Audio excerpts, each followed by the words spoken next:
जय हिंद दोस्तों। यूपीएससी केंद्र में आप सभी का स्वागत है। दोस्तों 68 बीपीएससी का जो पीटी का एग्जाम है उसमें अब काफ़ी कम समय रह चुका है, तो उम्मीद है आप लोगों की तैयारी काफ़ी जोर शोरों से चल रही होगी और आपने सब कुछ रिवीजन कर लिया होगा। चैनल पे बहुत सारे जो भी इम्पोर्टेंट सब्जेक्ट्स हैं उससे रिलेटेड वीडियोस डाले गए हैं, जो इम्पोर्टेंट क्वेश्चंस हैं, इम्पोर्टेंट टॉपिक्स हैं। आप सभी उन टॉपिक्स को देखिए, उन क्वेश्चंस को देखिए और उससे रिवीजन कीजिए, जिससे आपका एग्जाम बहुत अच्छा जाएगा। उसी श्रृंखला में हम आज साइंस का जो मोस्ट इम्पॉर्टेंट 100 क्वेश्चंस है, जो बीपीएससी बार बार रिपीट करता है, पहले भी पूछ चुका है और कुछ नए क्वेश्चंस हैं, उन्हें हम इस वीडियो में देखेंगे। और ऑप्शन में नहीं दे रहा हूं क्योंकि वहां पे जाके आपको कंफ्यूजन होगा, सिर्फ मैं आंसर दूंगा क्योंकि आपको वो आंसर दिमाग में एकदम छप जाए, याद हो जाए, बहुत ज्यादा आप कंफ्यूज ना हो। तो यहाँ टाइम रिवीजन का है, ना कि प्रैक्टिस का, तो इसलिए हम रिवीजन करेंगे क्वेश्चंस के। तो चलिए दोस्तों शुरू करते हैं। सबसे पहला क्वेश्चन है कि कॉस्मिक किरणें क्या है, कॉस्मिक रेज जो है वो क्या है। तो ऑप्शंस में बहुत सारे ऑप्शन दिए हुए थे, उसमें ये होगा आवेशित और अनावेशित दोनों ही तरह की ये कॉस्मिक किरणें होती है। दूसरा प्रश्न देखते हैं, रातें यानी कि जो क्लाउडेड नाइट होता है, क्लाउडी नाइट्स होता है, उसके बारे में ये हिंदी में मेघाच्छादित रातें स्वच्छ रातों की तुलना में किसके कारण से अधिक गर्म होते हैं। जो क्लाउडी नाइट होते हैं वो ज्यादा गर्म क्यों होते हैं, उस दिन ज्यादा गर्मी क्यों होती है। तो इसका जो सही उत्तर होगा वो होगा स्थलीय विकिरण, यानी जो आपका रेडिएशन होता है उसकी वजह से इसका ज्यादा रात गर्म होते हैं। जो क्लाउड होते हैं वो एक तरह से आपको लेयर बना देते हैं, जिससे हीट जो है, जो उष्मा जो है वो ऊपर नहीं जाती है बल्कि ट्रैप हो जाती है, फंस के रह जाती है, इसलिए वो ज्यादा गर्म होते हैं। अगला प्रश्न हम देखते हैं, गर्म मौसम में पंखा आराम का एहसास दिलाता है क्योंकि। ये सारे क्वेश्चन जो हम देख रहे हैं ये किसी न किसी विभिन्न एग्जामों में पूछे गए हैं, खासकर बीपीएससी में पूछे गए हैं। उन प्रश्नों को हमने लिया है क्योंकि बार बार बीपीएससी साइंस के क्वेश्चन बहुत से रिपीट करते हैं। तो चलिए देखते हैं, गर्म मौसम में पंखा आराम का एहसास दिलाता है। जब गर्मी का दिन होता है तो आप देखते हैं पंखा चलाते हैं तो आपको थोड़ा रिलैक्स लगता है, अच्छा मतलब कि हवा लग रहा है, ठंडा लग रहा है। तो ऐसा क्यों होता है, तो उसका सही उत्तर होगा कि हमारा पसीना द्रुतता से वाष्पित होता है। जो हवा तेजी से चलता है, पंखा जब हम चलाते हैं तो हमारा जो पसीना होता है वो वाष्पित होता है और हमको ठंडी का एहसास होता है, जिससे हमें आराम मिलता है। चौथा प्रश्न है, रेफ्रिजरेटर में खाद्य पदार्थ ताजा रखने हेतु सुरक्षित तापमान है। यानी रेफ्रिजरेटर जो आपके घर में भी, फ्रिज हम लोग हम बोलचाल की भाषा में बोलते हैं, तो फ्रिज होगा तो उसके अंदर खाना आप रखते हैं, कुछ बचता है, फल सब्जियां ये सब रखते हैं तो वो ताजा रहता है। तो उसमें टेम्परेचर कितना मेंटेन रहता है, तो वो जो सुरक्षित तापमान होता है वो होता है 4 डिग्री सेल्सियस। अगला क्वेश्चन जो हम देखते हैं वो है पांचवा, इंसुलिन के अत्यधिक स्राव से कौन सी बीमारी होती है। इंसुलिन जो है, जो ज्यादा सिक्रेट होगा, इंसुलिन जो आपका हार्मोन है वो अगर ज्यादा सिक्रेट होगा तो उससे कौन सी बीमारी हो सकती है। तो अगर ज्यादा सिक्रेट होगा तो उससे हाइपोग्लाइसीमिया नाम की बीमारी हो जाएगी दोस्तों। और कम सीक्रेट होता है तो आप जानते हैं कि आपको शुगर, आम बोलचाल की भाषा में हम लोग बोलते हैं, वो बीमारी हो जाती है। अगला प्रश्न देखते हैं, एक अवतल दर्पण के वक्रता केंद्र पर रखे वस्तु का प्रतिबिंब कहां बनेगा। यानी कि एक जो अवतल दर्पण है, यानी कि आपका कॉनकेव मिरर है, उसमें आप अगर वक्रता केंद्र पर, यानी कि उसके जो सेंटर ऑफ कर्वेचर है उस पे रखेंगे तो आपका इमेज कहां पे बनेगा, तो वो वक्रता केंद्र पे ही बनेगा, ये भी आप ध्यान रखेंगे। उसके बाद अगला प्रश्न हम देखते हैं, अत्यधिक ऊंचाइयों पर भोजन बनाने के लिए प्रेशर कुकर बेहतर है क्योंकि जल का क्वथनांक। इसके आगे का मतलब कि आंसर क्या होगा, अत्यधिक ऊंचाई पे, यानी आप जैसे हाइट पे जाते हैं तो वहां पे आपको प्रेशर कुकर से बढ़िया भोजन बन सकता है, जल्दी बन सकता है। क्यों, क्योंकि निम्नतर वायुमंडलीय दाब के कारण कम हो जाता है। वायुमंडलीय दाब जो होता है वो कम हो जाता है, तो जिसकी वजह से खाना जल्दी पक सकता है। आठवां प्रश्न देखते हैं, कौन सा पाचक हार्मोन छोटी आंत से स्रावित होता है। जो स्मॉल इंटेस्टाइन है आपका, उससे कौन सा आपका डाइजेस्टिव हार्मोन सीक्रेट होता है, तो उसका सही उत्तर है दोस्तों वो है सिक्रेटीन। ध्यान रखेंगे आप, स्मॉल इंटेस्टाइन से एक डाइजेस्टिव जूस सीक्रेट होता है जिसको हम लोग कहते हैं सिक्रेटीन। अगला प्रश्न है, दलहनी पौधों की जड़ों को ग्रंथियों में पाए जाने वाले जीवाणु का नाम लिखिए जो नाइट्रोजन स्थिरीकरण में भाग लेता है। यानी जो लेग्यूमिनस क्रॉप होते हैं, दलहनी पौधा होता है, जैसे कि आप देखेंगे कि मसूर वगैरह ये सब जो दलहनी पौधा है उसमें उसके जो जड़ होते हैं उसमें एक तरह का आपका जीवाणु रहता है, एक तरह का बैक्टीरिया रहता है, तो उसका जो कि नाइट्रोजन फिक्सेशन में हेल्प करता है। तो उसका नाम क्या है दोस्तों? उसका नाम है राइजोबियम लेग्यूमिनोसोरम। तो आप राइजोबियम भी याद रख सकते हैं।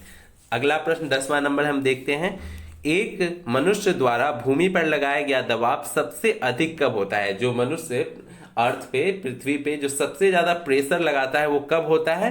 तो इसका सही उत्तर होगा जब वह एक पैर की पदांगुलियों पर खड़ा होता है। जब आप आगे की तरफ ऐसे खड़े हो जाएंगे और अपने जो उंगलियों के पे, तो सबसे ज्यादा प्रेशर आप एग्जर्ट करेंगे अर्थ पे। तो ये आप ध्यान रखेंगे, बहुत ही इंपॉर्टेंट क्वेश्चंस है ये सारे साइंस के। आप लोग बार बार रिवीजन करके याद कर लीजिए, बहुत सारे क्वेश्चन आपको देखने को मिलेंगे एग्जाम में इससे। अगला प्रश्न देखते हैं, डीजल इंजन में ईंधन को ज्वलित करने के लिए आवश्यक उच्च तापमान किसके द्वारा प्राप्त किया जाता है? तो इसका सही उत्तर होगा सिलेंडरों में वायु को संपीड़ित करके। अगला प्रश्न देखते हैं, गॉड पार्टिकल क्या है? तो गॉड पार्टिकल्स क्या है ये प्रश्न पूछा जा सकता है। तो इसका सही उत्तर होगा हिग्स बोसोन। इस तरह से भी पूछा जा सकता है कि हिग्स बोसोन को क्या कहते हैं? तो गॉड पार्टिकल कहते हैं। किसी भी तरह से प्रश्न आए, उल्टा सीधा किसी भी तरह से, तो आप सही उत्तर लगाइएगा। अगला प्रश्न देखते हैं, शरीर का तापक्रम कहाँ नियंत्रित होता है? जो शरीर का जो टेम्परेचर होता है वो कहाँ से नियंत्रित होता है?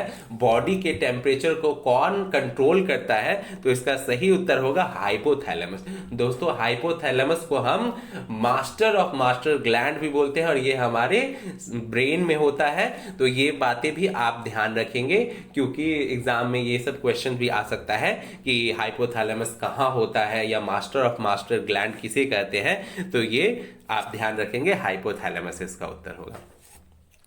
अगला प्रश्न है, ऊर्जा उत्पादन के लिए कोशिका प्रायः किसका प्रयोग करती है?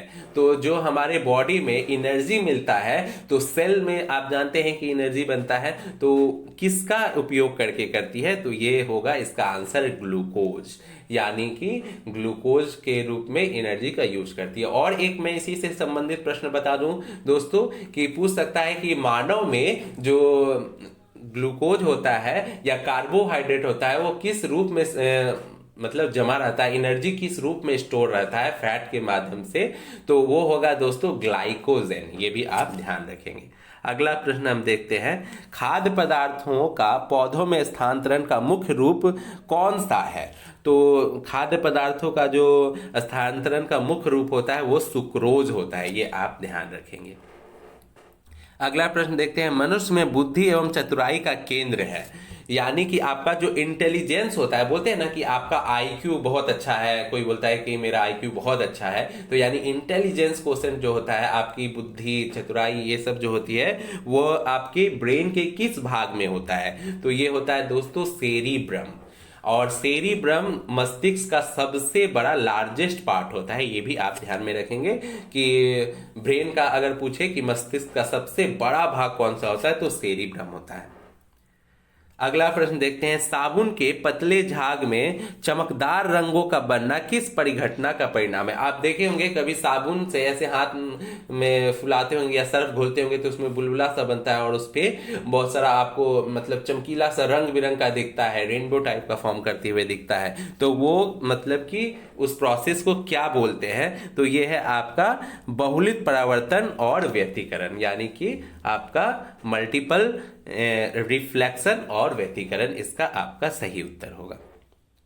अगला प्रश्न हम देखते हैं, आइंस्टीन को निम्न में से किस सिद्धांत के लिए नोबेल पुरस्कार दिया गया था? आइंस्टीन जो महान वैज्ञानिक है, महान साइंटिस्ट है, उनको बहुत सारा उन्होंने नया नया चीज आविष्कार किया, बहुत सारे थीसिस दी, लेकिन उनको किसके लिए नोबेल पुरस्कार दिया गया? तो वो है प्रकाश विद्युत का सिद्धांत। प्रकाश विद्युत का सिद्धांत के लिए उनको नोबेल पुरस्कार से सम्मानित किया गया।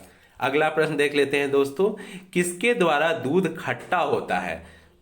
दूध में देखते हैं आप कि दूध खट्टा हो जाता है, दूध फट जाता है। कई बार आप अगर दूध खौला के ना रखें तो दूध फट जाता है, या फिर वो दही भी जमता है तो भी उसका स्वाद खट्टा हो जाता है। तो ये किसके वजह से होता है? तो इसका सही उत्तर होगा बैक्टीरिया। ठीक है, ऑप्शन में फंगस वगैरह, वायरस वगैरह ये सब भी दिया हुआ था, लेकिन इसका सही उत्तर होगा बैक्टीरिया। और अगर क्वेश्चन आ जाए कि दूध में कौन सा बैक्टीरिया पाया जाता है, तो उसका उत्तर आप देंगे लैक्टोबैसिलस। ये भी आप ध्यान में रखेंगे। अगला प्रश्न देखते हैं, दालचीनी पेड़ के किस भाग से प्राप्त किया जाता है? तो दालचीनी दोस्तों आप सब्जी वगैरह में यूज करते होंगे, दालचीनी का इस्तेमाल होता है। ऐसा लकड़ी का टुकड़ा जैसा होता है जिससे कि सब्जी वगैरह आप कुछ चिकन वगैरह बनाए या कुछ अच्छा सब्जी बनाए उसमें डालते हैं तो स्वाद उसका बढ़ जाता है, उसका फ्लेवर इन्हांस हो जाता है। तो वो पेड़ का कौन सा हिस्सा होता है? तो वो दोस्तों पेड़ की छाल होती है। पेड़ का जो बार्क होता है, छाल होता है, वो दालचीनी इस्तेमाल करते हैं। अगला प्रश्न है, फल पकाने वाले हार्मोन का क्या नाम है? जो जिससे फल पकता है, राइपनिंग ऑफ फ्रूट्स के लिए जो हार्मोन रिस्पॉन्सिबल है वो कौन सा है? तो आप ध्यान में रखेंगे इथिलीन। ठीक है, अगला प्रश्न देखते हैं कि, और एक प्रश्न इसी से संबंधित, प्लांट हार्मोन से ही संबंधित, कि प्लांट में जो ग्रोथ के लिए जिम्मेदार होता है वो होता है ऑक्सीन, और प्लांट में जो ग्रोथ कंट्रोल करता है यानी डोरमेंसी को मेंटेन करता है वो होता है एब्सिसिक एसिड। ये भी प्रश्न काफी इंपॉर्टेंट है, आप ध्यान में रखेंगे। अगला प्रश्न देखते हैं, विद्युत का सर्वोत्तम चालक है यानी कि बहुत ही बेस्ट कंडक्टर कौन सा होता है, जिससे जो इलेक्ट्रिसिटी है बहुत इजीली पास होता है? तो बहुत अच्छा बेस्ट कंडक्टर होता है इलेक्ट्रिसिटी का, वो है सिल्वर। यानी कि आपका जो सिल्वर आप देखते हैं चांदी, वो होता है। और इसका जो अगर फॉर्मूला दिया हुआ रहे तो Ag दिया हुआ रहेगा, ये आप ध्यान में रखेंगे। अगला प्रश्न हम देखते हैं, कटे हुए सेब का रंग कुछ देर बाद भूरा हो जाता है क्योंकि वह वायु से क्रिया करके बना लेता है। आप देखे होंगे ये आम मतलब जिंदगी में आप हमेशा सेब अगर काट के थोड़ी देर छोड़ देते होंगे तो वो मतलब रंग उसका ब्राउन हो जाता है, थोड़ा डार्क कलर हो जाता है। तो ऐसा क्यों होता है? तो ऐसा इसलिए होता है क्योंकि वो जो हमारे एटमॉस्फेयर में एयर है उससे रिएक्शन करके बना लेता है आयरन ऑक्साइड, जिसके वजह से उसका कलर जो दोस्तों भूरा हो जाता है, ब्राउन हो जाता है। अगला प्रश्न देखते हैं, यूरेनियम के रेडियो एक्टिव विघटन के फलस्वरूप अंततः क्या बनता है? तो यूरेनियम का जब रेडियो एक्टिव विघटन हो जाता है तो उससे अंततः बनता जो है वो है दोस्तों सीसा, लेड बनता है, ध्यान में रखेंगे। कई बार है ना एग्जाम में बीपीएससी के मतलब कि कुछ वर्ड्स का वो मतलब हिंदी रूपांतरण, उसका हिंदी ट्रांसलेशन नहीं करता है। हिंदी में भी जब ऑप्शन आप देखेंगे तो लेड ही दिया हुआ रह जाएगा, सीसा नहीं मिलेगा। इसलिए मैं कुछ बातें आपको इंग्लिश में भी बोल रहा हूं क्योंकि साइंस में कई बार वो लोग ट्रांसलेशन नहीं करते हैं बीपीएससी में, तो इसलिए आप इंग्लिश वर्ड भी ध्यान में रखा करेंगे। चलिए देखते हैं, 4 स्ट्रोक पेट्रोल इंजन निम्नलिखित में से किस पर आधारित होता है? तो 4 स्ट्रोक पेट्रोल इंजन जो है वो ऑटो चक्र पर निर्धारित होता है। तो ये भी आप ध्यान में रखेंगे, ये भी प्रश्न ठीक है। आधुनिक शक्तिशाली चुंबक किससे बनता है? जो मॉडर्न ये मैग्नेट्स होता है ये किससे बनाया जाता है? तो ये आप देखेंगे एल्युमिनियम, कोबाल्ट और निकल के मिश्र धातुओं से बनता है। तो ये भी पूछ सकता है या इस तरह से भी पूछ सकता है कि ये जो मॉडर्न मैग्नेट्स होते हैं ये इसमें से कौन सा नहीं है या कौन सा है, इस तरह के ऑप्शन सेट रह सकते हैं। तो उसमें आप ध्यान रखेंगे ये बना हुआ रहता है एल्युमिनियम, कोबाल्ट और निकेल से, इन तीनों के मिश्रण से बना हुआ रहता है। अगला क्वेश्चन देखते हैं, रेफ्रिजरेशन वह प्रक्रिया है जिससे, यानी रेफ्रिजरेशन प्रक्रिया क्या है जिसमें क्या होता है? तो कीटाणुओं की वृद्धि दर घट जाती है। जैसे कि कोई भी चीज हम फ्रिज में रख देते हैं तो खराब नहीं होता है, या कोई ठंडा प्रदेश होता है जहां बर्फ है वहां कोई भी चीज जल्दी खराब नहीं होता है। जो हिमालय है जहाँ पे बर्फ है, वहाँ पे जो लोग हिमालय की चढ़ाई करते हैं, कुछ लोगों का अनफॉर्चुनेटली डेथ हो जाता है, तो उनकी बॉडी बहुत सालों तक वैसी ही वहाँ मिल जाएगी, आपको जल्दी खराब नहीं होती है, क्योंकि कीटाणुओं का वृद्धि दर जो होता है, जीवाणु का वृद्धि दर होता है, उसको बहुत ज़्यादा रेफ्रिजरेशन होता है, तो उसमें वो कंट्रोल हो जाता है। तो ये आप ध्यान में रखेंगे। अगला प्रश्न देख लेते हैं दोस्तों। पनडुब्बियां पानी में चलती है, उनके इंजनों में किस ईंधन का प्रयोग किया जाता है? तो जो ये बहुत बड़े बड़े पनडुब्बियां होती हैं, जिसका इस्तेमाल हम लोग वारफेयर के लिए भी करते हैं, युद्ध में होता है, और भी उसका सुरक्षा के लिए बहुत जरूरी है ये। तो उसमें जो इस इंजन होता है, उसमें क्या प्रयोग किया जाता है? तो भाप का प्रयोग किया जाता है उसके इंजन के लिए। अगला क्वेश्चन देखते हैं। पानी के अंदर हवा का एक बुलबुला किस तरह बर्ताव करता है? अगर आप सोचे कि एक मतलब कि बबल है, एक बुलबुला है, और पानी के अंदर वो रहेगा, तो किस तरह से बर्ताव करेगा? मतलब हवा का बुलबुला, तो वह एक अवतल लेंस की तरह, यानी एक कनकेव लेंस की तरह बर्ताव करेगा। अगला क्वेश्चन 30 नंबर क्वेश्चन दोस्तों देखते हैं। कारों, ट्रकों और बसों में ड्राइवर की सीट के बगल में कौन सा दर्पण लगा होता है? यानी कि जो रेयर व्यू मिरर होता है, वो कौन सा होता है मिरर? तो वो होता है दोस्तों उत्तल दर्पण, यानी कि आपका कॉन्वेक्स लेंस। कॉन्वेक्स लेंस में आप जैसा कि जानते हैं स्मॉल इमेज बनता है, तो क्या होता है कि वो छोटा सा शीशा में ही बहुत दूर के चीजें छोटा छोटा होके दिख जाएंगे, तो इसलिए उसमें कॉन्वेक्स मिरर का यूज होता है। आप ध्यान में रखेंगे, ये मिरर वाले क्वेश्चन बहुत आते हैं बार बार, इसलिए मैं ये बहुत सारा करवा रहा हूं आपको कि आपका गलती ना हो। चलिए अगला प्रश्न देखते हैं। गैस्ट्रिक ग्रंथियों द्वारा स्रावित हाइड्रोक्लोरिक अम्ल एंजाइम की क्रिया को सुविधाजनक बनाता है। सॉरी दोस्तों। तो ये जो गैस्ट्रिक ग्लैंड होते हैं, जो आपके पेट में पाए जाते हैं, तो इसमें जो है एक अम्ल सीक्रेट होता है हाइड्रोक्लोरिक एसिड। तो इसको और कौन सुविधाजनक बनाता है, इसको कौन हेल्प करता है? तो ये एक और अन्य एंजाइम है जिसका नाम है पेप्सिन। तो ये आप ध्यान में रखेंगे। पेट में आपका जो होता है हाइड्रोक्लोरिक एसिड होता है, पेप्सिन होता है, जो कि आपका पेप्सिन जो प्रोटीन होता है उसके डाइजेशन में हेल्प करता है। और उसके अलावा पेट में आपका म्यूकस का एक लेयर होता है जो हाइड्रोक्लोरिक एसिड से पेट को आपको जलने से बचाता है, क्योंकि हाइड्रोक्लोरिक एसिड जो होता है वो बहुत ही हार्ड एसिड होता है, जिससे कि आपका अगर हाथ पे गिर गया तो आपका हाथ जल जाएगा। तो सोचिए पेट में है तो पेट क्यों नहीं जलता है? तो वही म्यूकस का एक लेयर है जो पेट का जो आपका वाल है, पेट का जो सतह है, उसको जलने से वो म्यूकस का लेयर बचाता है। तो ये भी आप ध्यान में रखेंगे। अगला प्रश्न है, प्रकाश तरंगे किस प्रकार की तरंगे है? यानी कि जो लाइट वेव है वो किस तरह का वेव है? तो ये होता है अनुप्रस्थ तरंग। ठीक है, आप ध्यान में रखेंगे, एक इलेक्ट्रोमैग्नेटिक वेव होता है। और इसके आगे हम देखते हैं राइबोसोम किसके लिए कार्यस्थल है? तो राइबोसोम किसके लिए कार्यस्थल है? तो ये प्रोटीन का संश्लेषण करता है दोस्तों, ये भी आप ध्यान में रखेंगे। और इसी से रिलेटेड एक है लाइबोसोम। तो लाइबोसोम जो होता है उसको बोलते हैं suicide bag of the cell. ठीक है, ये भी आप ध्यान में रखेंगे।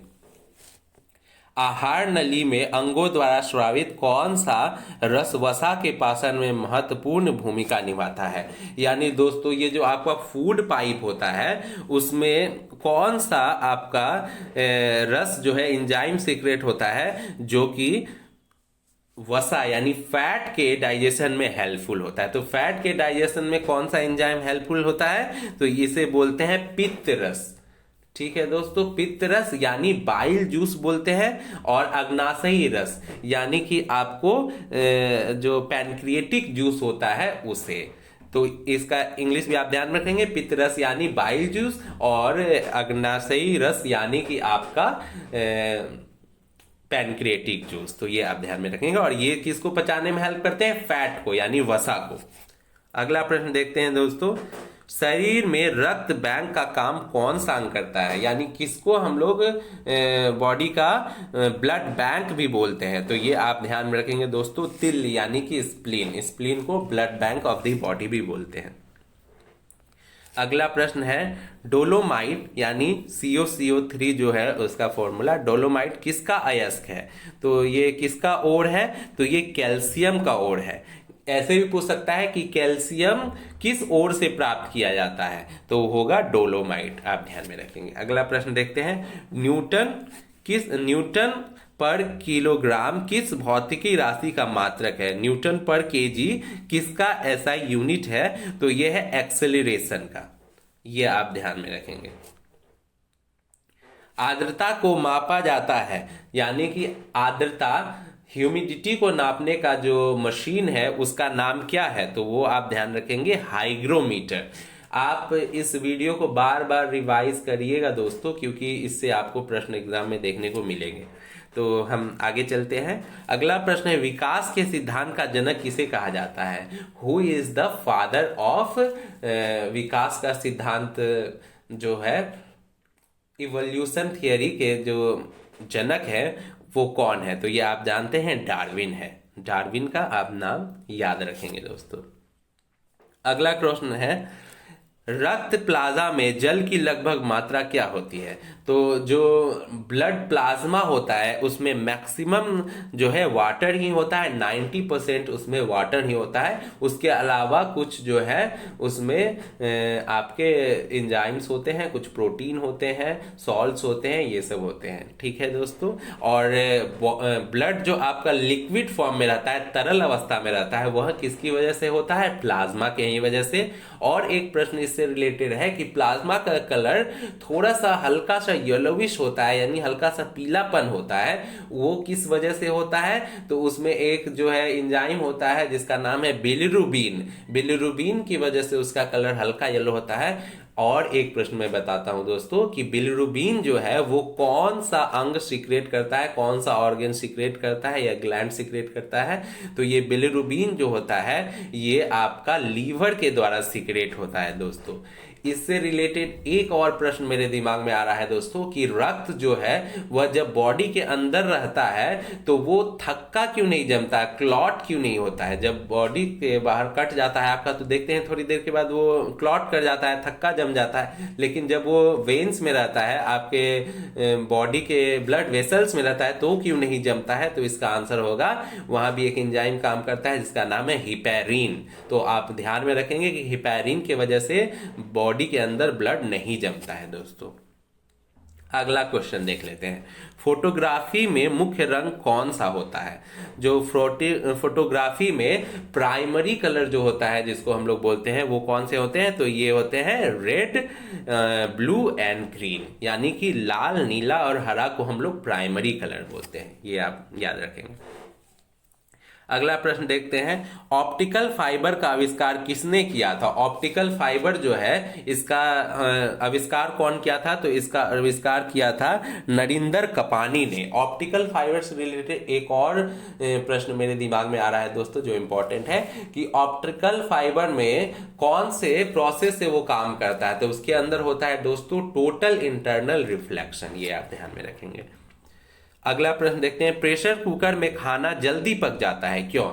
आपने देखा होगा कि पहले प्रेशर कुकर का यूज नहीं होता था, हांडी चढ़ाते थे तो उसमें काफी टाइम लगता था। माताएं जो थी वो हांडी में दाल चढ़ा के और अन्य कामों में लग जाती थी, आधा घंटा 1 घंटा लगता था दाल गलने में। लेकिन आजकल क्या होता है 5 मिनट में तुरंत कुकर सीटी बजाना शुरू कर देता है, तुरंत पक जाता है। तो ऐसा क्यों होता है, प्रेशर कुकर में जल्दी क्यों बनता है, तो इसका सही उत्तर होगा प्रेशर कुकर के अंदर दाब अधिक होता है, यानी नाम ही है इसका दोस्तों प्रेशर कुकर, यानी प्रेशर ज्यादा क्रिएट करता है जिसकी वजह से जो है जो भी आप उसके अंदर डालेंगे वो जल्दी पक जाता है, जल्दी गल जाता है। अगला प्रश्न देखते हैं दोस्तों, दाब बढ़ाने पर जल का क्वथनांक क्या होगा, यानी कि आप प्रेशर बढ़ाएंगे तो मतलब कि जल का क्वथनांक में क्या परिवर्तन आएगा, तो वो बढ़ जाएगा दोस्तों। इस तरह के प्रश्न बहुत पूछे जा रहे हैं आजकल, तो आप ध्यान में रखेंगे कि प्रेशर बढ़ाने पर क्वथनांक क्या होगा, वाटर का इंक्रीज करेगा। अगला प्रश्न देखते हैं, प्रत्येक क्रिया के बराबर व विपरीत दिशा में एक प्रतिक्रिया होती है। यह न्यूटन का कौन सा नियम है? तो यह न्यूटन का पहला नियम है। और आप ध्यान में रखेंगे न्यूटन का फर्स्ट रूल क्या है, न्यूटन का पहला नियम भी क्या है, जिसे बोलते हैं लॉ ऑफ इनर्शिया दोस्तों। तो लॉ ऑफ इनर्शिया भी ध्यान में रखेंगे, जिसमें होता है कि प्रत्येक वस्तु अपने जिस अवस्था में उसी में रहना चाहता है। अगर कोई रेस्ट में है तो वो रेस्ट में रहना चाहता है, और कोई जो है आपका मोशन में है तो वो मोशन में ही रहना चाहता है। तो ये भी न्यूटन का फर्स्ट लॉ भी आप ध्यान में रखेंगे। अगला प्रश्न देखते हैं। एक लड़की झूला झूल रही है, उसके पास एक अन्य लड़की आकर बैठ जाती है, तो झूले का आवर्तकाल क्या होगा? तो अगर एक लड़की झूला रही है और उसके पास एक अन्य लड़की भी आकर बैठ जाती है, तो झूले का जो फ्रीक्वेंसी रहेगा, आवर्तकाल रहेगा, वो अपरिवर्तित रहेगा, वो चेंज नहीं होगा दोस्तों। अगला क्वेश्चन देखते हैं। कमरे में रखे रेफ्रिजरेटर का दरवाजा खोल दिया जाता है तो कमरे का ताप क्या होगा? यानी कि आपके रूम में फ्रिज है, रेफ्रिजरेटर है, उसका आप गेट खोल के छोड़ देते हैं, तो आप सोचेंगे वाह गर्मी का दिन है, फ्रिज का गेट खोल के छोड़ देता हूँ और इससे मतलब रूम एकदम ठंडा एसी बन जाएगा। तो क्या ऐसा होगा? क्या होगा?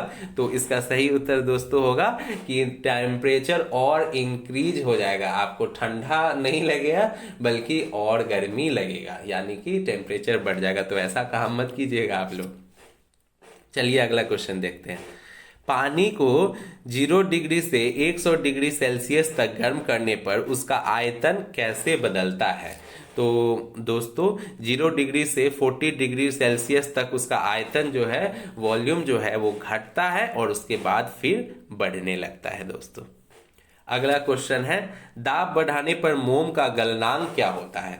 यदि आप प्रेशर बढ़ाएंगे तो मोम का जो है मेल्टिंग पॉइंट क्या होगा? तो मेल्टिंग पॉइंट दोस्तों बढ़ जाएगा, प्रेशर से मेल्टिंग पॉइंट बढ़ता है, आप लोग ये ध्यान रखेंगे मोम का।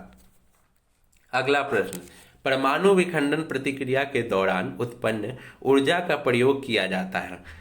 परमाणु विखंडन प्रक्रिया जो होता है, एटॉमिक डिसइंटीग्रेशन जो होता है, उसमें ऊर्जा का प्रयोग किया जाता है, वो है बिजली बनाने के लिए, है ना? आपने सुना होगा एटॉमिक एनर्जी, तो इससे बिजली बनाया जाता है, ये आप ध्यान रखेंगे।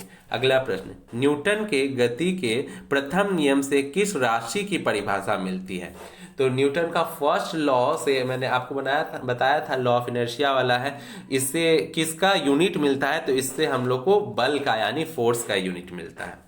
अगला प्रश्न, एक वस्तु के जड़त्व की प्रत्यक्ष निर्भरता है। एक वस्तु का जो जड़त्व है उसका प्रत्यक्ष निर्भरता यानी डायरेक्टली प्रोपोर्शनल होता है द्रव्यमान पे उसके।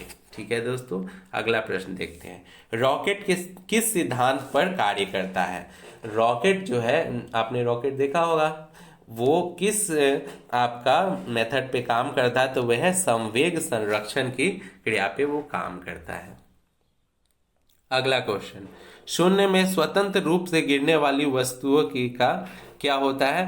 तो अगर शून्य में स्वतंत्र रूप से कोई वस्तु गिरे, अगर उस पर कोई एक्सटर्नल फोर्स, बाहरी बल ना लगाया जाए, तो फिर उसके मास का कोई असर नहीं पड़ता है। यानी आप एक छोटा सा पेन लेते हैं और एक बहुत बड़ा पत्थर लेते हैं, दोनों को गिराते हैं ऊंचाई से, तो दोनों ही सेम टाइम पे गिरेगा। आपको लग सकता है कि एक छोटा सा ढेला या छोटा सा पत्थर और एक बहुत बड़ा पत्थर गिराऊं तो पहले बड़ा पत्थर गिर जाएगा, ऐसा नहीं होगा दोस्तों, दोनों साथ गिरेगा। हाँ, लेकिन कोई अलग से एक्सटर्नल फोर्स, बाहरी दाब नहीं लगना चाहिए, एकदम वो शून्य होना चाहिए, ठीक है, वेकम होना चाहिए, तो दोनों समान त्वरण से गिरेगा। अगला क्वेश्चन, वॉशिंग मशीन की कार्य प्रणाली निम्नलिखित सिद्धांत पर आधारित है। वॉशिंग मशीन आपके घरों में दोस्तों होगा, तो वॉशिंग मशीन कौन से प्रिंसिपल पर काम करता है? तो ये अपकेंद्रन के प्रिंसिपल पर काम करता है, यानी कि इसमें जो है आपका सेंट्रीफ्यूगल फोर्स लगता है। दो तरह के आपने पढ़ा होगा, सेंट्रीपीटल और सेंट्रीफ्यूगल, तो यहाँ जो है आपका सेंट्रीफ्यूगल फोर्स काम करता है, यानी कि अपकेंद्रन। अगला क्वेश्चन है दोस्तों, हरी मेहंदी में निम्नलिखित में से कौन सा पदार्थ पाया जाता है जिसके कारण वह लाल हो जाती है? अब मेहंदी तो सब लगाए होंगे दोस्तों। तो मेहंदी जो होता है आप देखे होंगे वो हरा रंग का होता है, ग्रीन कलर का होता है, लेकिन जब वो पीस के आप उसको अपने हाथों पे लगा लेते हैं सुंदर सुंदर, तो फिर थोड़ी देर के बाद आप जब हटाते हैं तो एकदम मस्त लाल रंग हो जाता है। तो ये ऐसा किसके कारण से होता है? तो ये उसमें दोस्तों पाया जाता है, लासोन पाया जाता है, जिसकी वजह से उसका कलर लाल हो जाता है। तो ला से लाल लासोन एक जैसा है, तो आपको याद रखने में भी सहायता होगी। अगला देखते हैं, कटे हुए सेब का भूरा रंग होने का क्या कारण? ये प्रश्न पहले भी दोस्तों करवा दिया था, फिर से ये आ गया है क्योंकि अन्य एग्जाम में भी ये प्रश्न पूछा गया था। तो आपको मैंने पहले ही बताया है कि वो जो सेब काट के आप रख दीजिएगा तो उसका कलर जो है ब्राउन हो जाता है। क्यों? क्योंकि उसमें आयोडीन होता है, आयोडीन बना लेता है वो बाहर के एयर से रिएक्शन करके। बहुत अधिक ऊंचाई पर मनुष्य की लाल रुधिर कणिकाओं में क्या परिवर्तन आता है? तो अगर जैसे जैसे आप ऊंचा चढ़ेंगे ना, हाइट पे जाएंगे, तो आपका रेड ब्लड सेल का जो संख्या है वो बढ़ जाएगी। इसलिए आप देखेंगे कि पहाड़ों पे ऊंचाई पे जो लोग रहते हैं बहुत मतलब लाल लाल उनका कलर होता है, एकदम से चेहरे का कलर आप देखेंगे एकदम लगेगा खून है चेहरे में, पूरा लाल लाल टमाटर के जैसा, क्योंकि उनमें रेड ब्लड सेल की संख्या अधिक होती है। तो इस तरह से आप कहानी के रूप में याद रखेंगे तो आपको याद रहेगा। अगला क्वेश्चन दोस्तों, स्ट्रॉन्सियम लवण के द्वारा बुनसेन ज्वाला को कौन सा रंग प्रदान किया जाता है? तो ये किरमिजी लाल कलर का होता है, जो डार्क लाल टाइप का कलर होता है, ये स्ट्रॉन्सियम से होता है। तो आप जो क्या नाम है ये आकाश में लाल कलर का रॉकेट वगैरह नहीं उड़ाते दिवाली के टाइम में, न्यू ईयर के टाइम में, या फिर फुलझड़ी जो होता है रेड कलर का, तो उसमें स्ट्रॉन्सियम होता है दोस्तों, ये आप ध्यान रखेंगे। कृत्रिम सैटेलाइट के अंदर व्यक्ति भारहीन महसूस करता है क्योंकि पृथ्वी के आकर्षण का बल क्या होता है? तो जो आर्टिफिशियल सैटेलाइट होता है उसके अंदर व्यक्ति जो है वो मतलब कि भारहीन महसूस करता है, क्योंकि अभिकेंद्रन बल के समान होता है। पृथ्वी का जो ग्रेविटेशनल फोर्स है उसमें जो है अभिकेंद्रन बल के समान वहां पे लगता है, इसलिए वेटलेसनेस महसूस होता है दोस्तों। अगला प्रश्न देखते हैं, किस कोटि के फोटो प्रिंट की जीवन अवधि सबसे लंबी होती है? तो किस कलर का आप फोटो प्रिंट करवाएंगे तो उसका सबसे लंबे टाइम तक चलेगा? तो श्वेत श्याम प्रिंट, यानी कि ब्लू व्हाइट एंड ब्लैक में, ब्लैक एंड व्हाइट में करवाएंगे आप तो वो काफी लंबे टाइम तक चलेगा। हाइड्रोलिक प्रेस में किसका उपयोग होता है? जो हाइड्रोलिक प्रेस होता है ना, उसमें कौन सा सिद्धांत काम करता है? तो उसमें पास्कल का नियम, पास्कल लॉ काम करता है दोस्तों। अगला क्वेश्चन देखते हैं, कॉपर का शत्रु तत्व है, यानी तांबा का जो मतलब कि तांबा जिससे रिएक्ट करके मतलब खराब हो जाता है वो कौन सा है? तो वो है दोस्तों गंधक। अगला क्वेश्चन देखते हैं, कारों, ट्रकों और बसों के ड्राइवर की सीट के बगल में कौन सा दर्पण लगा होता है? ये क्वेश्चन भी रिपीट हुआ है, कई बार ये रिपीट होता है दोस्तों, तो यहाँ भी रिपीट हो गया ये क्वेश्चन। तो आप देखेंगे कि जो ट्रकों और बसों और कार के जो रियर व्यू मिरर होता है वो आपका कौन सा होता है? तो वो कॉन्वेक्स मिरर होता है, यानी उत्तल दर्पण होता है। अगला क्वेश्चन देखते हैं, एक व्यक्ति घूमते हुए स्टूल पर बांह फैलाए खड़ा है, एकाएक वह बाहें सिकोड़ लेता है, तो स्टूल का कोणीय वेग क्या होगा? एक व्यक्ति जो है घूमता हुआ जो स्टूल है उस पर बाह फैलाए हुए खड़ा है और एकाएक वो बाह को सिकोड़ लेता है, मोड़ लेता है, तो स्टूल का जो कोणीय वेग क्या हो जाएगा दोस्तों? तो वो बढ़ जाएगा, वो इंक्रीज कर जाएगा।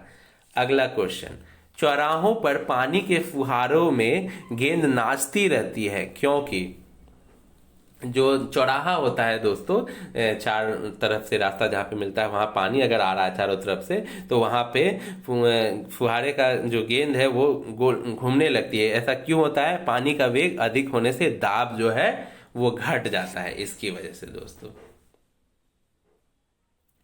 दाब का मात्रक क्या है, यानी कि जो प्रेशर का एसआई यूनिट क्या है? ये है पास्कल। ये तो बहुत ही इजी क्वेश्चन है, आप सभी को पता होगा, लेकिन ये इजी होने के बावजूद एग्जाम में पूछे जाते हैं, तो इसलिए मैंने इसको लिया है। अगला प्रश्न, किस रंग की तरंग दैर्घ्य सबसे कम होती है? यानी कि किस जो आपका कलर है जिसका कि वेवलेंथ सबसे कम होता है, तो ये होता है बैगनी का, आपका वायलेट का। क्यूरी किसकी इकाई है? जो क्यूरी है ये किसका यूनिट होता है? तो ये रेडियो एक्टिव धर्मिता का ये यूनिट होता है। अगला प्रश्न देखते हैं, प्रकाश का तरंग सिद्धांत किसके द्वारा प्रस्थापित किया गया था? यानी कि जो लाइट वेव का जो लॉ है ये किसने दिया था? तो ये दिया था हाइगेंस के द्वारा ये दिया गया था, ये आप ध्यान रखेंगे। अगला क्वेश्चन, प्रकाश का वेग सर्वप्रथम किसने ज्ञात किया? यानी कि ये जो लाइट का स्पीड होता है ये सबसे पहले किसने ज्ञात किया था? तो ये किया था रोमर ने, आप ध्यान में रखेंगे। और प्रकाश का लाइट का स्पीड क्या होता है? 3 × 10⁸ मीटर पर सेकेंड, तो ये ध्यान रखेंगे आप। अगला प्रश्न, चटका हुआ कांच चटकीला प्रतीत होता है, क्यों? जो जैसे कि आप देखते होंगे शीशा जो है, मिरर जो आपके घर में, आईना जिसको आप बोलते हैं, वो टूट जाता है और वो टुकड़ा टुकड़ा हो जाता है, तो वो जहां जहां टुकड़ा टुकड़ा हुआ है वहां बहुत चमकता है, एकदम बहुत ज्यादा चमक होता है। ऐसा किस वजह से होता है? तो ये होता है पूर्ण आंतरिक परावर्तन यानी टोटल इंटरनल रिफ्लेक्शन की वजह से ये होता है। अगला प्रश्न, जब प्रकाश किरण एक माध्यम से दूसरे माध्यम में जाती है तो क्या होता है? अगर जो लाइट रे है वो वन मीडियम से दूसरे मीडियम में जाती है तो क्या होता है?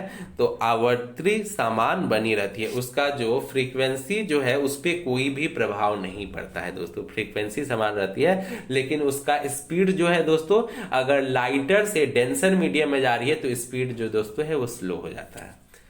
अगला प्रश्न देखते हैं, सूर्योदय और सूर्यास्त के समय वायुमंडल में लालिमा किस कारण छा जाती है? आपने देखा होगा सुबह के भोर के टाइम में, आप भोररिया में उठेंगे ना सुबह मॉर्निंग के टाइम में एकदम, तो एकदम आकाश में लाल टाइप से दिखेगा पूरा आपको, और वही शाम के टाइम में भी थोड़ा आपको लाल जैसा दिखता है। ऐसा किस वजह से होता है? तो ये होता है प्रकाश के परिकिरणन के वजह से ऐसा होता है दोस्तों, एटमॉस्फेरिक रिफ्रैक्शन की वजह से। अगला देखते हैं, आइंस्टाइन का जो फॉर्मूला दिया था जिसने E=mc², समीकरण में C किसको रिप्रेजेंट करता है? C किसका द्योतक है? तो इसमें जो C दिखाता है यह दिखाता है प्रकाश के वेग को, यानी कि लाइट स्पीड को ये C दिखाता है, रिप्रेजेंट करता है। अगला प्रश्न देखते हैं दोस्तों, बरसात के दिन जल पर छोटी तैलीय परतों में चमकीले रंग दिखाई देते हैं, यह किसके कारण होता है? जो बरसात का दिन होता है उसमें दोस्तों आप देखे होंगे कि जल पर छोटी तैलीय परतों पर जैसे कि उस पे तेल का बूंद अगर पड़ा रहता है तो वो चमकीला सा दिखाई देता है। ऐसा किस वजह से होता है? तो ये परिक्षेपण की वजह से होता है। अगला प्रश्न देखते हैं, प्रकाश वायु की अपेक्षा कांच में मंद गति से चलता है, क्यों? अभी जस्ट मैंने इसका डिस्कशन आपसे किया था दोस्तों कि जो लाइट है वह कांच में वायु की अपेक्षा मंद गति से इसलिए चलता है क्योंकि लाइटर से डेंसर मीडियम की तरफ अगर लाइट ट्रेवल करता है तो उसका स्पीड जो हो जाता है वो स्लो हो जाता है। ऐसा क्यों होता है? क्योंकि जो ग्लास होता है उसका रिफ्रैक्टिव इंडेक्स जो होता है वो अधिक होता है, यानी कि वायु का जो अपवर्तनांक होता है वो कांच के अपवर्तनांक से कम होता है, यानी कि वायु का रिफ्रैक्टिव इंडेक्स जो होता है वो कम होता है आपका कांच से। तो होप है आपको समझ में आ गया होगा। आप एक बात दिमाग में बिठा लीजिए कि जितना ज्यादा कोई भी चीज जितना गाढ़ा टाइप से आपको लगेगा ना उसका रिफ्रैक्टिव इंडेक्स उतना ज्यादा होगा और उतना ही उसमें लाइट का स्पीड स्लो होता चला जाएगा। अगला क्वेश्चन है, प्रकाश के प्रकारों में किनका पौधों द्वारा तीव्र अवशोषण होता है? तो जो लाइट में आपको पता ही होगा कि 7 डिफरेंट कलर होते हैं जिसको कि रेनबो में आप देखते हैं, और आपने उसका ट्रिक भी याद किया होगा विबगियोर से या हिंदी में बेनिया पिनाला से, इससे आपने ये ट्रिक भी है उसको याद करने का। तो उसमें जो है जो लाइट पड़ता है प्लांट पे, पेड़ पौधों पे, तो कौन सा कलर को सबसे फास्ट जो है एब्जॉर्ब कर लेता है प्लांट, अवशोषित कर लेता है? तो वो है नीला और लाल, यानी ब्लू और रेड कलर को सबसे पहले अवशोषित कर देता है, और ग्रीन कलर को रिफ्लेक्ट कर देता है दोस्तों। इसलिए आपको पेड़ पौधा कैसा दिखता है? ग्रीन कलर, इसलिए क्योंकि उसको रिफ्लेक्ट करता है। तो होप है आपको समझ में आया होगा। अगला क्वेश्चन, अवतल लेंस हमेशा किस प्रकार प्रतिबिंब बनाते हैं? जो आपका कॉनकेव लेंस होते हैं वो कैसा इमेज बनाते हैं दोस्तों? तो वो वास्तविक प्रतिबिंब बनाते हैं, यानी रियल इमेज बनाते हैं। टेस्ला यूनिट किस क्षेत्र से संबंधित है, यानी कि टेस्ला किसका यूनिट है, तो ये चुंबकीय क्षेत्र से संबंधित है, यानी कि मैग्नेटिक फील्ड से संबंधित है टेस्ला दोस्तों। अगला क्वेश्चन, किलोवाट आवर एक यूनिट है किसका, तो ये है एनर्जी का। अगला देखते हैं, विद्युत चालकता की यूनिट क्या है, विद्युत चालकता की यूनिट जो है दोस्तों वो मोह होता है, तो ये आप ध्यान में रखेंगे। अगला क्वेश्चन, नाभिकीय विखंडन के दौरान श्रृंखला अभिक्रिया को नियंत्रित करने के लिए न्यूट्रॉनों का अवशोषण करने के लिए प्रयुक्त दो तत्व कौन से होते हैं, तो ये होते हैं बोरोन और कैडमियम। ठीक है दोस्तों, आपको याद रहेगा कौन से हैं, बोरोन और कैडमियम। अगला क्वेश्चन, पक्षियों को बहुत ऊंचाई पर उड़ते समय सांस की परेशानी क्यों नहीं महसूस होती। जैसा कि आप लोग होंगे तो आप लोग ऊपर जब पहाड़ के ऊपर चढ़ने लगते हैं तो आपको मतलब सांस का प्रॉब्लम होने लगता है, कम लगता है सांस, ऑक्सीजन कम मिल रहा है। लेकिन जो बर्ड्स होते हैं, पक्षी होते हैं, वो तो आकाश में बहुत ऊंचे ऊंचे उड़ते हैं, तो उनको ऐसा परेशानी क्यों नहीं होता है, तो इसलिए क्योंकि उनमें अतिरिक्त वायु कोश होते हैं, उनमें उनके बॉडी में जो है वायु स्टोर करने के लिए अतिरिक्त वायु कोश होते हैं। अगला क्वेश्चन, पहिए में बॉल बेयरिंग का काम है, जो टायर मतलब चक्का होता है, पहिया होता है, उसमें बॉल बियरिंग लगा होता है। मोटरसाइकिल में आप देखेंगे, मोटरसाइकिल अगर नहीं साइकिल तो आप सभी ने चलाया होगा, उसमें भी आपने उसका पहिया खुलवाया होगा तो अंदर में बॉल बियरिंग होता है। तो उसका क्या काम होता है दोस्तों, तो गतिज घर्षण को बेलन घर्षण में बदलना। अगला क्वेश्चन, परमाणु शक्ति संयंत्र किस सिद्धांत पर काम करती है। जो परमाणु शक्ति संयंत्र होती है वो किस प्रिंसिपल पर काम करती है दोस्तों, तो वो विखंडन के प्रिंसिपल पर काम करती है। समझ गए होंगे दोस्तों आप लोग, यानी फ्यूजन इंग्लिश में उसको बोलते हैं। फ्यूजन और फ्यूजन आपने सुना होगा, तो सूर्य में जो ऊर्जा होता है वो फ्यूजन से होता है, और जो एटॉमिक एनर्जी जो होता है, परमाणु संयंत्र जो होता है, उसमें फ्यूजन प्रोसेस होता है। तो होप है आप समझ गए होंगे और गलती नहीं करेंगे, इस दोनों में कंफ्यूज नहीं करेंगे।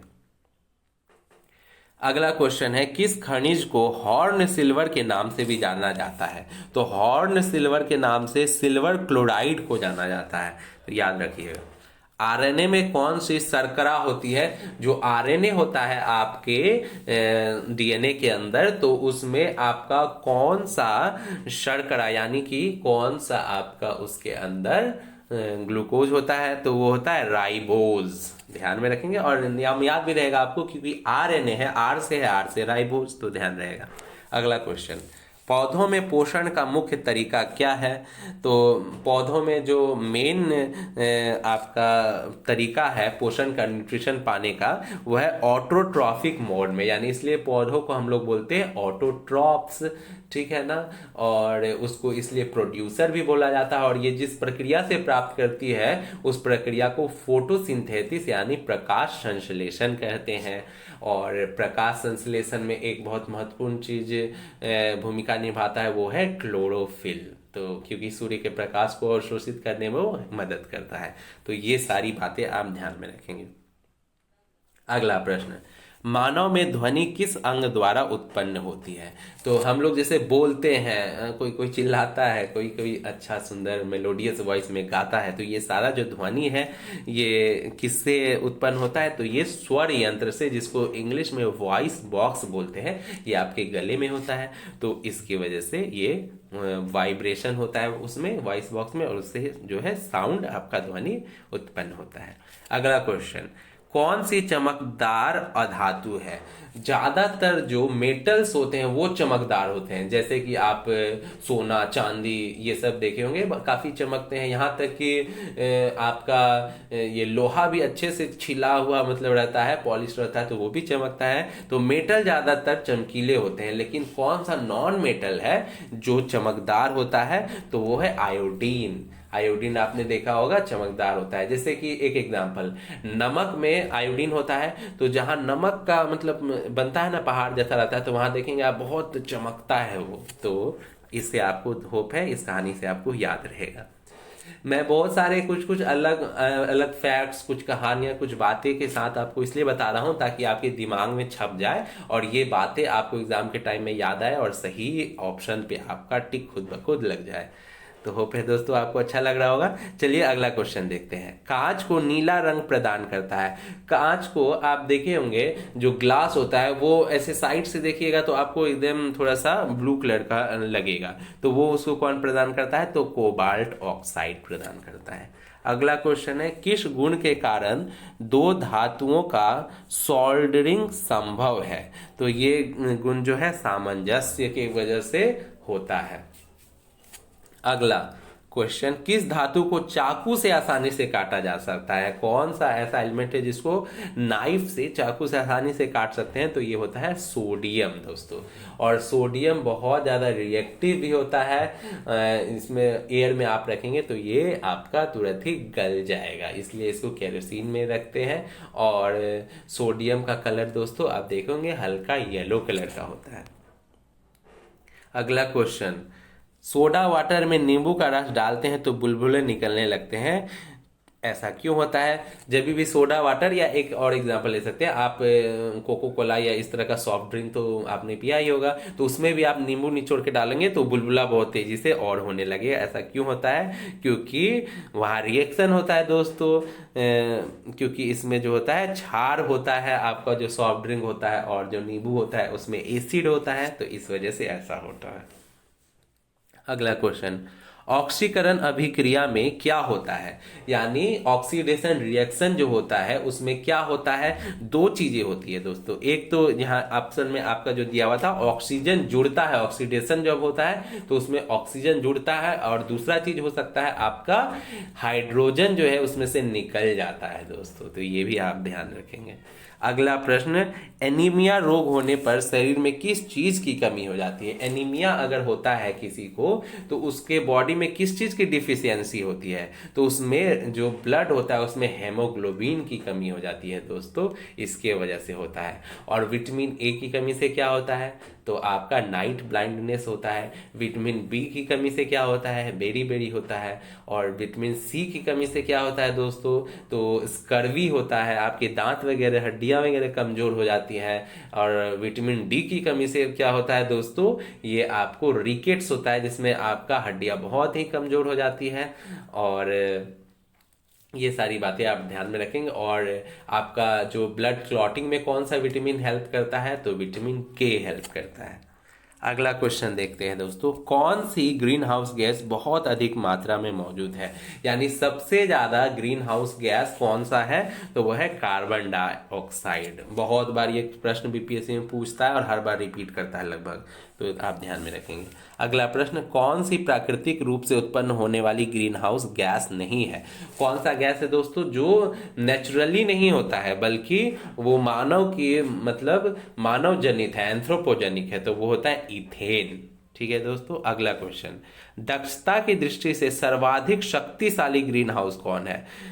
सबसे ज्यादा, मतलब बहुत ज्यादा ग्रीन हाउस गैस जो है प्रभावशाली कौन सा होता है? तो वो होता है CFC दोस्तों, क्लोरोफ्लोरोकार्बन्स जो होते हैं, जो कि आपके ये जो रेफ्रिजरेटर या आपके AC इस सब से निकलते हैं, ये बहुत ज्यादा प्रभावशाली होते हैं। और आपको पता ही होगा कि यही जिम्मेदार है जो आपका ओजोन लेयर का डिप्लेशन हो रहा है, जो ओजोन लेयर है उसमें छिद्र हो रहा है, उसका क्या कारण है? यही आपके CFC जो होते हैं, क्लोरोफ्लोरोकार्बन्स जो होते हैं, यही आपके ओजोन का क्षरण का कारण है। तो ये 100 महत्वपूर्ण प्रश्न थे, कुछ जानकारी, कुछ क्वेश्चंस मैंने अलग से भी आपको बताए, तो होप है आप उन सभी को भी ध्यान में रखेंगे और इसी तरह तैयारी करते रहें आप। हम और भी क्वेश्चंस के सेट और भी टॉपिक्स आपके लिए लेकर आएंगे, तो चैनल को सब्सक्राइब जरूर करें, और कोई भी क्वेरी हो तो आप कमेंट जरूर करें, लाइक करें। ये सब चीजें करने से हमारा भी थोड़ा उत्साह बढ़ता है और हम भी जो है वीडियो बनाएंगे और मन से बनाएंगे। तो आप जरूर जुड़े, जरूर कमेंट करें और लाइक करें। थैंक यू दोस्तों।